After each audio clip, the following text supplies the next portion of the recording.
Welcome to the Leaders in Payments podcast, where we talk to C-level leaders from across the payments landscape. We'll be discussing the products and services that impact the payment space today, as well as trends and predictions for the future of payments. We will also hear stories from our guests about their journeys to the top. Hello, everyone, and welcome to the Leaders in Payments podcast. I'm your host, Greg Myers, and today's special guest is Vijay Oddiraju, the CEO and co-founder of Volante Technologies. So, Vijay, first, I want to say welcome back to the show. You were on episode 98 in June of 2021. So we have a lot of catching up to do. But first, thank you so much for being here and welcome to the show. Thank you. It's a pleasure to be here. And nice to be here a second time. Yes, absolutely. Before we dive into your career in the company, can you give us a quick snapshot of your personal background, maybe where you grew up, where you call home today, a few things like that? Sure. I grew up in India. I was born in India. I grew up in India. After my engineering here, which is an undergraduation, I moved to US. I did my master's in computer science and then joined Oracle because my thesis was in relational databases. So I used to work in the Bay Area in Silicon Valley, basically. I worked there for several years in various capacities or various roles. Bay Area has this entrepreneurial bug that bits most of the people who live there and work there. So that I was also a victim of that and then started this company in 2001. And I lived in the US for almost close to 30 years and then came back to India for good now. But I still spend a whole lot of time in the US. Every quarter I'm there for a month or so. The reason why I'm back is parents and they were getting old, so wanted to be with them. That's the only reason why I'm back here. Okay. Well, I know last time we talked, you had talked about your passion for space and you were looking to hitch a ride to space with Elon or Jeff Bezos. So I don't know if that's happened, but you still passionate about the space industry? 100% actually. I would love to do that, hopefully sooner than later, because as you grow older, it becomes a lot more difficult. I'm hoping that one day I should be able to do it. If I can fly along with them, that's great. If not, at least if they make it commercially viable, I would love to do that too. So sooner the better. I keep saying this, the human race do not kill ourselves. I think there is a much bigger opportunity for us to go and explore other galaxies and the whole universe, There is a huge opportunity out there. And who knows, there could be life elsewhere and we can explore all that. First of all, we need to settle things here and decide that we are not going to kill each other first. All right. Maybe there's someone in another galaxy doing a payments podcast. Who knows, right? Maybe I could license our technology there. Who knows? There you go. All right. Well, let's talk a little bit about Volante. So tell us why you started the company. Okay. It's, as I said, that entrepreneurial bug, right? In the Bay Area, everybody wants to start something on their own after a certain experience. Because you see the success. Obviously, you also hear a lot of stories where companies didn't take off and there is a lot of risk and all that. But what happens is when you come from a very confident background, you would like to take that risk and want to do something on your own and create value, not just for yourself, but to the community you're serving and all that. So definitely learned a lot from Larry Ellison, who is the CEO at that point of Oracle. He is very, very inspirational. And even today, he's so active and he's not the CEO, but he's the chief technology officer. He drives the entire vision for the company there. So we learned a lot. Similar to him, lots of other leaders out there in the Bay Area. Each one of them is amazing, right from San Microsin, Scott McNeely to Vinod Khosla to so many other leaders there. When you look at them, you feel like you want to do something very big. That gave us, meaning me and my co-founders, courage to do something on our own. And what we felt is, especially as an immigrant, what I was thinking is very simple. I came to US with 2 suitcases and a few dollars with a loan actually from India. So what would happen if we fail? I was talking to my wife at that point and I said, look, when I came to this country, I didn't have any experience. Now I have experience. And when we start something and if it doesn't work, at least I can go back to a job because I have the experience. Before that, I didn't even have that experience. So we have that courage to do something on our own.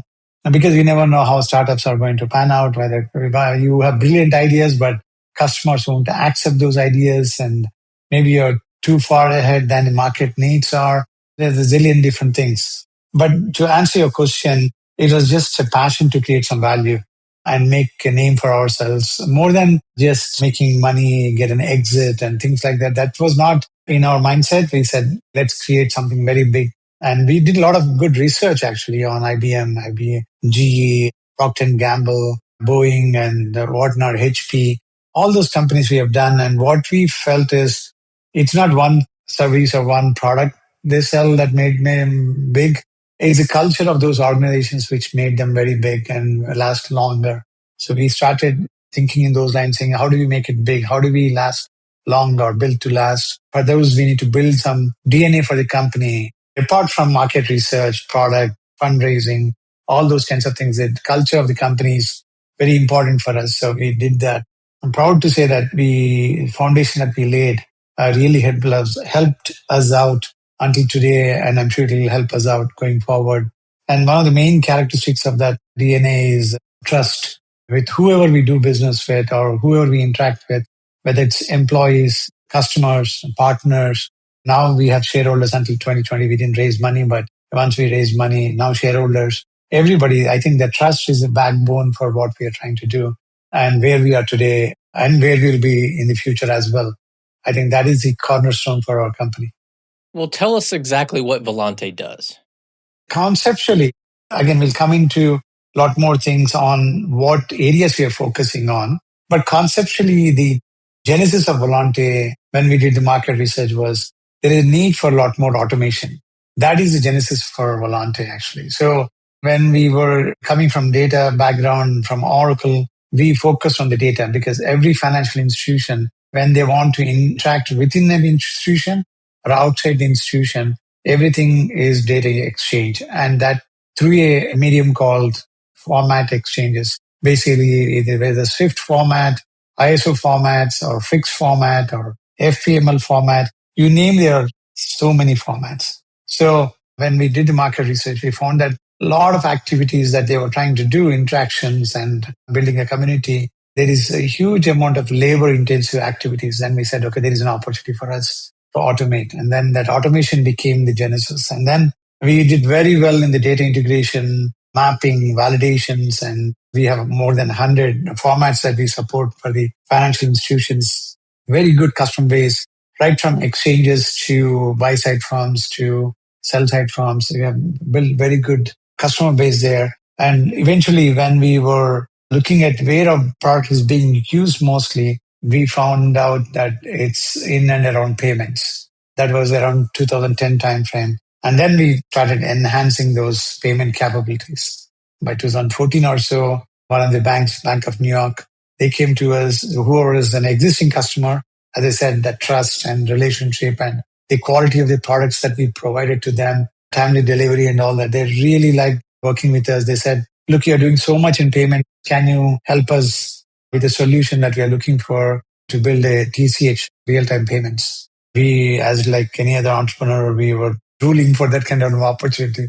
And when it came through, we jumped on it, took it, and then we made them go live very quickly in a record time.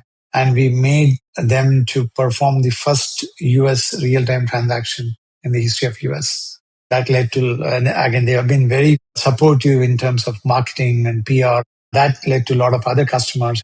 So what you asked about, what is our focus? Now, majority of our focus, like almost 75 to 80% of our customers are, meaning revenue-wise, that's payments is our focus. We still have our data integration platform, which is the low-code platform, which is called Designer. That's still 20-25% revenues we still have, and we are still actively selling that as well. But the revenue-wise, the payments is giving us a lot more. And then on top of it, I would say that whole Designer concept, which we had with the automation, the low-code and all that, that has been carrying forward in every product that we release, including payments products which we have. So what we do is always see where there is opportunity for us to automate so that customers could spend less time, and then it adds value to them to bring in new products to the market faster and help them generate revenue and all that. So what do you think is the biggest challenge that your company is solving for your customers right now? Again, very good question. Payments is not new, right? Banks have to have payments. Payments has been there for a very long time. And there have been vendors who have been providing those payment solutions. So the challenge we are addressing is multiple of them, but I'll tell you where the inflection point has come now. Most of these vendors have been there in the market for 20, 25 years or 30 years. Again, they have done a wonderful job in providing solutions at that time frame. But as years passed now, example like last year, there was a deadline for ISO 20022 upgrade. Every bank has put a lot of focus on that. And some of them did complete revamp of their systems, or most of them have done patchwork. But in that process, they have realized how difficult it is to deal with the legacy systems they've been dealing with, because they are constrained to make new changes or new things, add new things, especially when things are moving so fast in the financial industry, especially in the payments world. There are real-time payments everywhere. Regulations are changing every time. And then you have new initiatives like stable coin.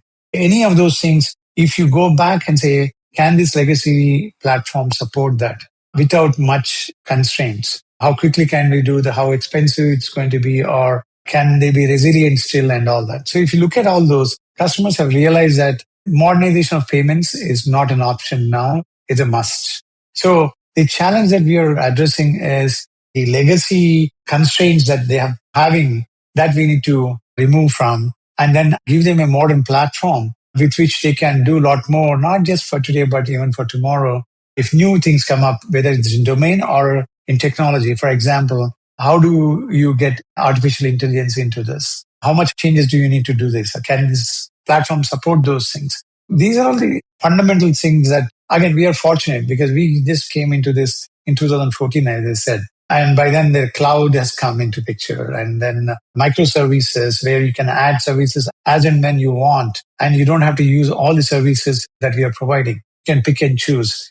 It became a lot more modular and pick and choose. And even on the cloud, say, for example, we have multi-cloud support.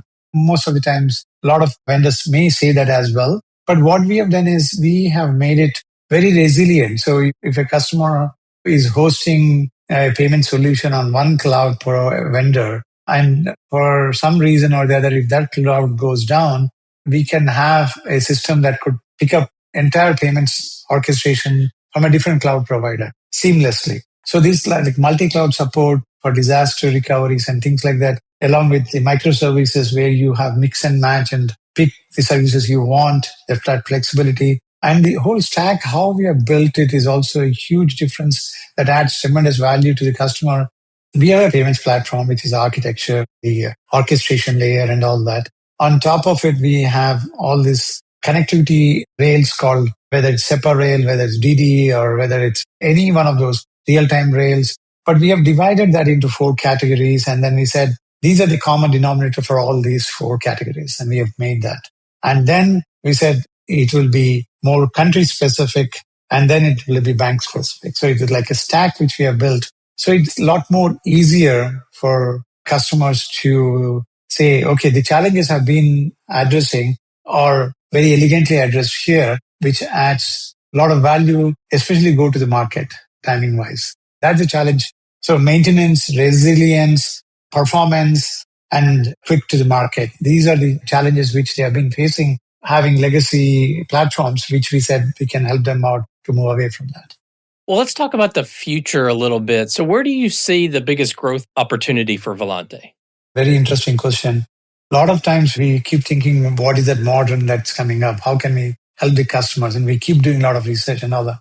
But interestingly, if you look at in the US market, we notice that there is a huge opportunity that's opening up or already opened up. If I look at the pipeline and the deals we are signing, a replacement for legacy ACH format, because these systems have been there for 30 years or so. The ACH opportunity is really huge. That's one example. But more and more we talk to the customers, they're not looking for one rail, say, oh, I want RTP, I want ACH. They want to have a platform which can support multiple rails. For example, stablecoin. When you have stablecoin, it cannot be a standalone rail or standalone facility. It has to interact with your wires or ACH or lots of other things within the system. It's not just going to be one system. So more and more what we are realizing is customers are looking for a multi-rail platform, again, which is ideally cloud agnostic. Again, the flexibility which I was talking about earlier about the pick and choose the services they would like to have. And then the opportunity is when I talk to CIOs or including the heads of transaction banks, they all say this, at least two things that come out. One is they say whenever they select a vendor, the risk of implementation. If something is working fine and they choose for modernization, all the constraints they have to do modernize platforms. But when they come to that, they want to make sure that how is the risk mitigated and how much of dependence they have on the vendor. Do they have to depend for everything on the vendor, or can we be independent or self-sufficient? That's one aspect of it. The second is, does the vendor have a global reach? Meaning, are they just doing only one region or one country?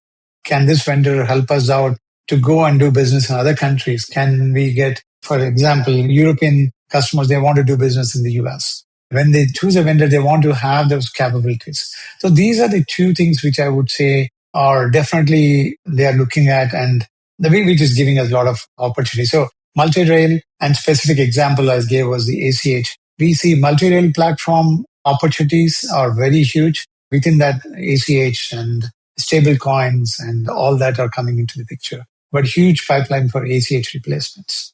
Okay. Well, what does success look like specifically for Volante over the next, say, 3 to 5 years? We are at a stage where we are very modern within the payments domain and from the vendor community point of view. And at the same time, because of the rich tier one customers across the globe, there are customers which has put us in a proven category, saying that we are modern and we are very well proven. And if you look at that combination, there are very few or none in this category saying they are modern and unproven. And everybody's trying to be modern now, but they have not been able to prove themselves yet. We are one of them. Or at least I would say we are the one, actually, not one of them. We are the only one. We are there to take credit on that one. So what does success mean, for us? First of all, more than anything else, customer satisfaction is the most important thing. And building the trust or winning their trust is absolute number one for us. That kind of leads to what is the market share that we can capture. Ideally, we want to be having the maximum market share. That tells us that we are very successful. That market share, not just in one region, but we want to have a maximum market share everywhere in the world. So 3 years from now, I want Volante to be having huge growth in terms of market share. And similarly, customers should never feel that they are stuck with a older technology or a framework. We want to modernize that. So we'll be investing in a lot of innovation. Just innovation has been our culture for a very long time. We'll continue to do that and keep the platform modern. As we capture bigger and bigger market share, we don't want to lose on that innovative culture that we have. Continue to do that so that we are helping our customers not think about getting stuck in older generation legacy platforms. So we want to be more modern, but at the same time, keep proving to the customers that this is the right choice they made. I think that gives us a lot more satisfaction, along with which will end up in getting bigger market share. I hope that answers your question. Yeah, no, that's a great answer. If you kind of step back, maybe at the 50,000 foot level, what are some of the biggest trends that you think are reshaping the payments industry today? I would say, again, as much as we are not ready, we meaning as an industry, it's still at an infancy stage. I would say AI would be one of them. Artificial intelligence would be one of them. And as I said earlier, payments banks are forced to make a modernization of the payments infrastructure now, especially with the global economies and speed at which you want to do business globally. Banks have to support their corporate customers in a much better fashion to add new business partners and all that. It cannot be weeks and months anymore. It has to be in days or hours. So that speed at which anybody is doing the business to add new products, I think that's another major thing. It's about stable coin or cryptocurrencies. As we all know, it's not going to be answer to every one of them, but it will have its own market share, and banks would love to support those customers who would like to have that facilities. So that's also shaping up now. And then through AI, a lot of intelligence has to be built into the systems, which if you think about operations, for example, payments, not 100% of them have straight through processing. They don't go directly. There will be some exception handling. And to an extent of 30% of them are being repaired by the operations teams who are experienced and who spend good amount of time correcting those exceptions. Starting from there, the AI could play a huge role. And then from then onwards to monitoring of the systems, to preventing and predicting. And if those two cannot be done, then correcting them. If you look at those aspects, having a vigilance using AI, that's the reason why we call our AI product as Wall 360i. We are looking at all the payment systems from 360 degrees angle, put an eye on those and say where all the intelligence can be used so that it can anticipate or it can predict and help the operations and the management teams. So this could be going wrong. Do you need to correct this or do you want to alert them? So there's so much good things that are happening with AI, which will become a de facto standard within the payments industry. We are much ahead in that, I would say. We have created a lot of good products, agentic framework. And then, as I said earlier, the self-service model for the customers, because customers would love to have some control over what they're trying to do. They don't want to go back to the vendor for every small thing. And when vendors give you a statement of work with hundreds of thousands of dollars and time and effort and all that, they would like to do on their own. So we have very good evolution of what we have done from our designer product to studio. We have a studio for payments. And that studio concept is also extended to AI agentic framework studio, where they can pick and choose that agents. And then those agents, we give them the base model. And then those agents learn on your data and their private data, and they are private agents for you. So I think those kind of things will be a lot more as we go forward, where you have a lot more agents which are very specific to those banks, and how you mix and match those things with other agents within the bank environment would become a lot more popular. That's our belief, and that's what we are betting on. And we want to play a huge role in that. Well, a couple of final questions before we wrap up. So this is a little more about you and your career. So if you could go back and give yourself advice at the start of your career, what would that advice be? I would not say one is right and one is wrong. It's personal decisions, actually, personal choices. So some individuals would like to grow up on the corporate ladder, be very effective and do a lot of great stuff for those companies they're working. That's their choice, and that's very important. The second thing is if they choose to do something on their own, again, it's their choice whether they want to keep it as a lifestyle company or they want to make it big or they want to make it really big, like what we're thinking, and dominate the market. So there's nothing right or wrong about these things. It's just personal choices, first of all. So the advice I would give is for anybody, do what you love. The job becomes much easier. It'll not become a job. It'll become very easy for you to do anything that you like. Because as I'm sure all of us are very mature, when we do things that we love, it's not a strain or stress on you. It becomes very easy. So the first job may not be able to give you that direction, but within the second or third job, you should be able to do that, saying what I like. Because after you graduate, you don't know what to do. Or you'll just get into some theoretical concepts and say, this is what I want to do. When I go there, I feel that, oh man, that's not my job. Actually, I don't like this. But that should not be the case every time or for the entire life. Within one or two cycles of that, you should be able to find out where your sweet spot is, what you enjoy most, and how you can contribute more. Once you do that, stick to that and just keep learning, do the same thing, which makes you happy and which doesn't make you stress. That's important. The second part or the other side of the story is, which I'm sure every entrepreneur or most of the entrepreneurs would say this, is even though it's very difficult and challenging, have some work-life balance. That's very critical because time passes so fast. By the time you realize your children already gone out and they're doing other things on their own. So it's important to keep an eye on those and give some importance. I used to feel like quality of time is more important. I would like to correct myself. It's quality with quantity also, the time you need to spend with them. It's important on the family side. Don't ignore that is what I would advise. Because you need to continue your passion, but not at the cost of anything else. I think that's incredible advice. So I appreciate you sharing that. One final question.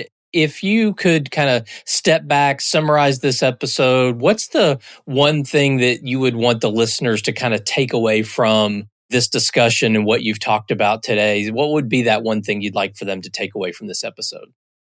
I don't want to make this as a sales pitch, but at the same time, I want to tell either customers or audience, you need to find a partner, meaning a vendor, who can really a true partner for you, meaning who can stand with you for a very long time, who cares about you. Because there is no rosy path in any project. There will be ups and downs. So you need to have a vendor or a partner who can hold your hand in ups and downs and reach the goal and be a partner even after that. That's the most important thing, which I would urge every audience here, every one of them, to keep an eye or ear or a thought about. That's one aspect of the selection process, I would say, which is very key. The second is always about, does this vendor have proven modern architectures and do they invest in these things? Is it the only focus they have, or is it the vendor has 5, 6 other product lines which they are more focused on, not on payments? Especially when it comes to payments. That focused approach of solving the problems for the customers or helping them out, not just for today, but years, decade or two. I think that's another important decision that they need to make in the selection process, saying they may not have all the functionality today they need, but this platform has the ability to do everything that we will need now and also in the future. Is a very critical point they need to look into. So whoever it is, whether it's Volante or whoever the vendor is, I think I would say ideally it should be Volante, but I would urge all the market or the industry to look at these two aspects. One is whether the company or the vendor is investing in latest and modern technologies to help them out. And the other thing is, can they be really a strategic partner in the long run who doesn't leave them high and dry? Well, Vijay, I think that's a great way to wrap up the show. So thank you so much for being here. It was great to catch up with you. I know your time is very valuable, so I really appreciate you being on the show today. Thank you. Really appreciate the opportunity as well. And to all you listeners out there, I thank you for your time as well. And until the next story. Thank you for joining us this week on the Leaders in Payments podcast. Make sure you visit our website at leadersinpayments.com, where you can subscribe to the show and where you'll find our show notes. If you enjoyed listening, please share on your social channels as well.